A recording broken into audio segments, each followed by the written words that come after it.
hai peixes que desenvolven o seu ciclo vital entre o mar e o río.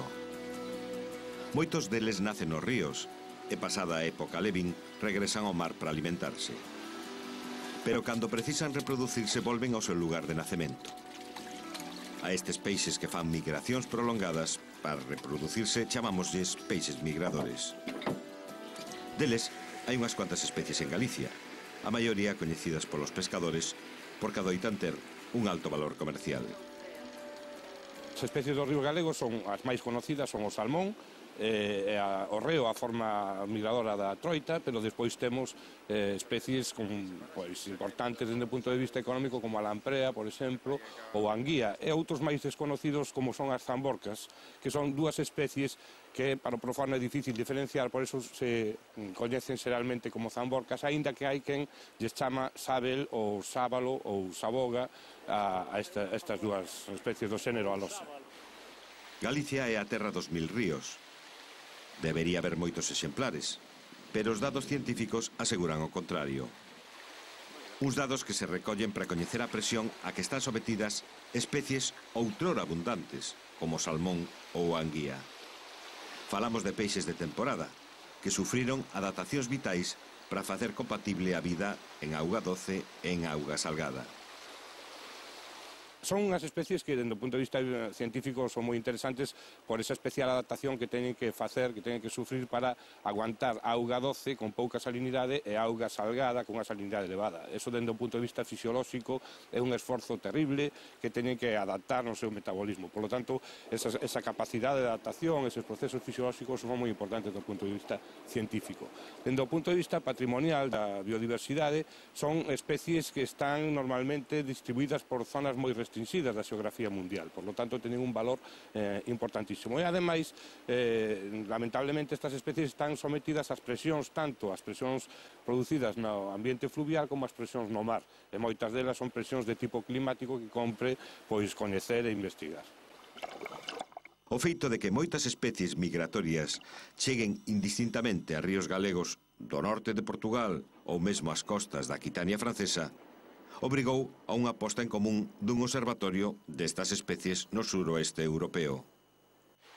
Desde a Universidade de Santiago, o profesor Fernando Cobo, director asemade da Estación de Hidrobioloxía do Encoro do Con, coordena o chamado Proxecto Migranet, ao que os fondos europeos FEDER contribuíron cun financiamento do 70%. O proxecto Migranet é un observatorio destas especies para ver os efectivos das súas poblacións, para ver como fluctúan ao longo do tempo e comprende a Portugal, a Francia e España. Estamos en colaboración con centros de investigación destes países e o que queremos é desenvolver unha metodoloxía común de coñecemento, unha metodoloxía de toma de datos e ademais ten vocación de ser un proxecto a longo prazo para cando teñamos unha cantidade suficiente de datos podamos extraer conclusións certas sobre a evolución destes peixes. Os obxectivos destes estudos de ámbito supranacional pasan pola obtención de dados de especie por especie, a súa evolución ano a ano, as condicións climáticas e medioambientais nas que viven cando chegan aos ríos e un coñecemento máis polo miúdo da fisioloxía e do comportamento destas especies migratorias. Despois de 2 anos de traballo ininterrompido, xa se coñecen algúns aspectos da situación de especies concretas.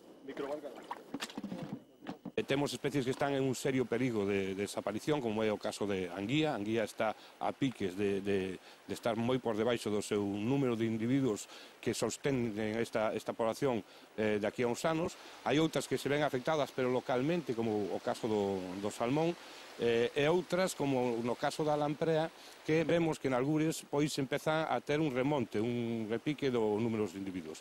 No medio deste panorama temos especies que temos unha información insuficiente de como se encuentran. Por exemplo, as dúas especies que falaba de alosa, as zamborcas, das que temos moi poucos datos científicos e non podemos asegurar en que situación se encontran as súas poboacións. A anguía tende a escasear no suroeste de Europa, porque se concentra no mar dos Sargazos, e logo volve indistintamente a calquera río, a diferenza do salmón, que regresa sempre ao río onde naceu. A lamprea parece atoparse en bo estado, aínda que non hai rexistros fiables do número de capturas. En xeral, os científicos son conscientes das causas polas que as especies migratorias están en perigo. Son causas comuns a toda alteración dos ecosistemas fluviais. Fundamentalmente, na súa parte no río, na vida do río, aos peixes migradores afectalle moi gravemente as barreiras transversais. Hai un número importantísimo de caneiros, de encoros, que dificultan que estes peixes podan chegar ás súas zonas de reproducción. Ao non chegar ás súas zonas ideais para reproducirse, pois o reclutamento, é dicir, o número de individuos que chegan á seguinte generación baixa moito, non? Forzámolos a reproducirse en zonas baixas, que é ata onde eles chegan, e o éxito reproductivo é moi pequeno. Ademais desto, que incide especialmente en eles por a súa natureza, da súa bioloxía, as causas xerais de todos coñecidas, como a contaminación das augas, o deterioro da calidade físico-química, están a incidir na supervivencia e na longevidade destes organismos. Datos abundantes da disminución da... Os investigadores de Migranet propoñen un decálogo de solucións, entre as que destaca o control da calidade das augas fluviais, con tratamento de augas residuais e reducción de verquidos. A eliminación das especies invasoras, incluídas as plantas de ribeira que inciden mesmo no hábitat das especies, especialmente o control estricto do cangrexo americano, que acaba con ovos e con alevíns de especies autóctonas. Tamén se exixe o coñecemento e erradicación das doenzas que afectan a estas especies. Algunhas destas patoloxías chegan a través das granxas fluviais e a desaparición de barreiras que impidan os remontes.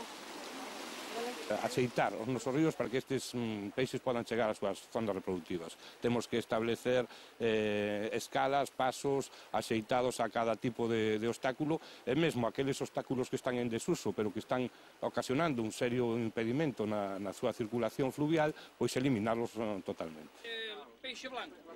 Compre seguir a evolución das especies nos vindeiros anos, pero sendo conscientes de que, se a lamprea non parece ter problemas arestora,